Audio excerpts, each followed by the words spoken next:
여론조사의 정당 지지도를 보니까 그 개혁신당이 이낙연 대표하고 김종민 최고위원이 회의 도중에 퇴장하셨다고 얘기 들었는데 괜찮습니까?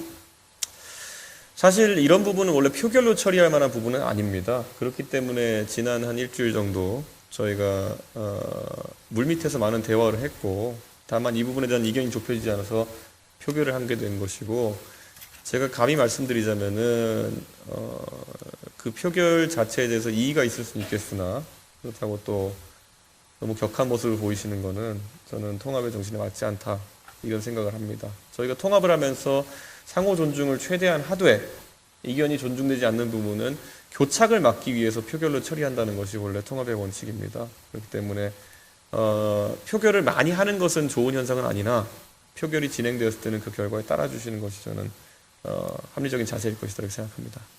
이낙연 대표를 총괄선대위원장으로 이제 합의를 봤다고 김종민 최고위원이 말씀하셨어요. 이게 맞다면 총괄선대위원장은 명예직인가요?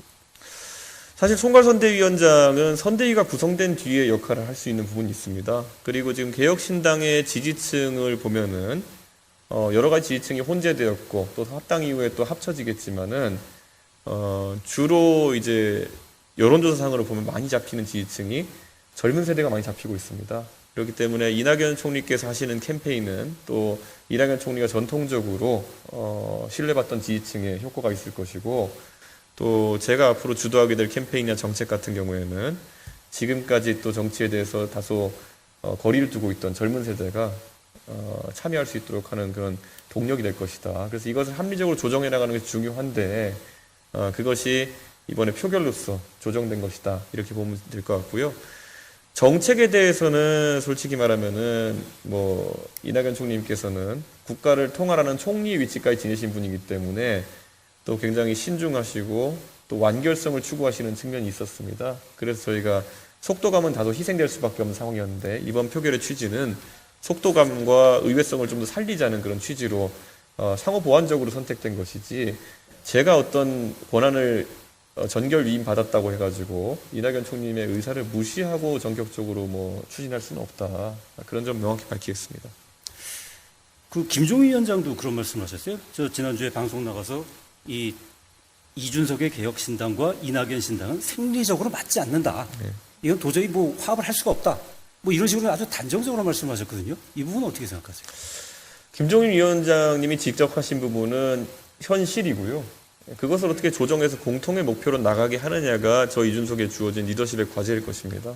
우리가 제가 몇 번이나 인용했지만은 작고하신 노회찬 의원님께서 하셨던 말씀 중에 아무리 평소에 한국과 일본이 이견이 있고 다툰다 하더라도 외계인이 쳐들어오면은 힘을 합쳐서 대응해야 되지 않겠느냐라는 취지로 말씀하신 바가 있습니다. 저는 아까 제가 열거했던 대한민국의 위기라고 하는 것들은 저와 이낙연 총리님 그리고 제 세력 간의 다소 간의 다름보다도 훨씬 중차대한 과제라고 생각합니다. 그렇기 때문에 그에 대한 아이디어를 모아야 되는 것이고, 저는 그 부분을 조정하는 것이 제가 이번에 도전받는 능력이다. 그리고 많은 분들이 관심 갖고 지켜보실 부분이다, 이렇게 생각합니다. 그래서 사실 국민의힘이라는 당의 대표를 하면서도 저는 사실 굉장히 넓은 스펙트럼을 조정해야 되는 역할을 맡았었습니다. 사실 국민의힘 내에도 보면은 굳이 따지자면은 과거에 학생운동이라는 걸 열심히 하셨던 분들, 통일운동 하셨던 분들부터 또 아주 우파적인 운동을 하셨던 분들까지 다양하지만은 결국엔 정권교체라는 공통의 목표 하에서 큰 성과를 냈던 적이 있습니다. 그렇기 때문에 그런 리더십을 발휘하고자 합니다. 배복주 전 정의당 부대표나 류호정 의원은 들어갈 수가 없는 비빔밥인가요?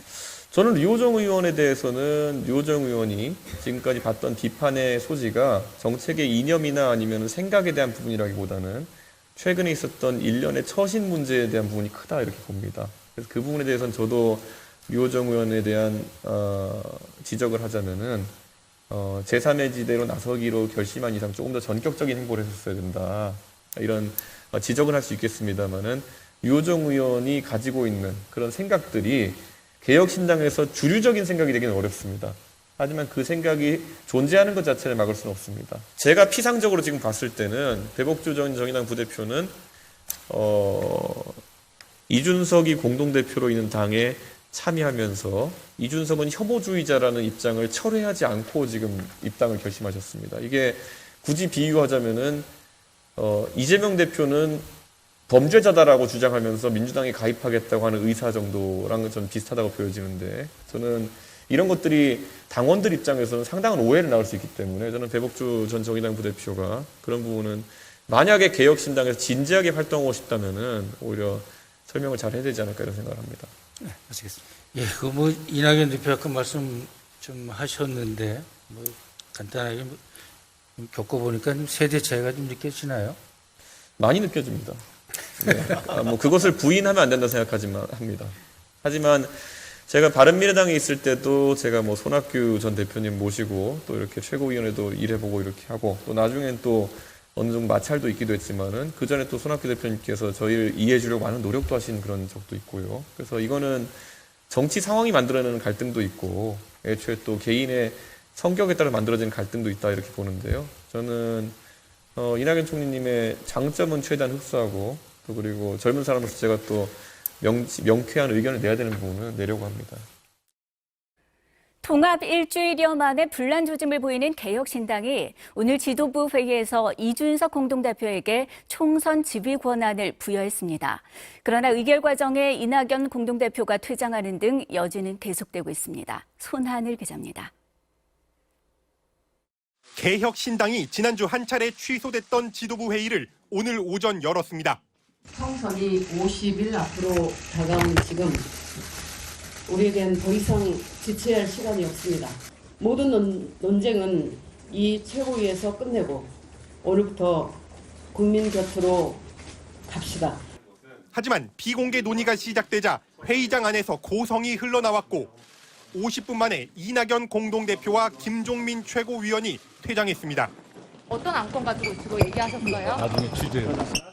결국 이낙연계 2명이 불참한 채 선거운동 전략과 주요 정책 발표에 대한 결정을 이준석 대표가 정책위 의장들과 협의해 시행하도록 맡기는 안건이 통과됐습니다.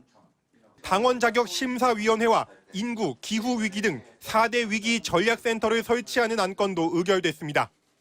이낙연계는 이준석 대표가 사당화를 의결하고 인정하기를 요구했다며 거칠게 반발했고, 이준석계는 오해가 있다며 진화했습니다. 이거는 전두환이 지금 나라가 어수선하니까 국보위 만들어서 여기다 위임해달라고 국회에서 하는 거랑 뭐가 다릅니까?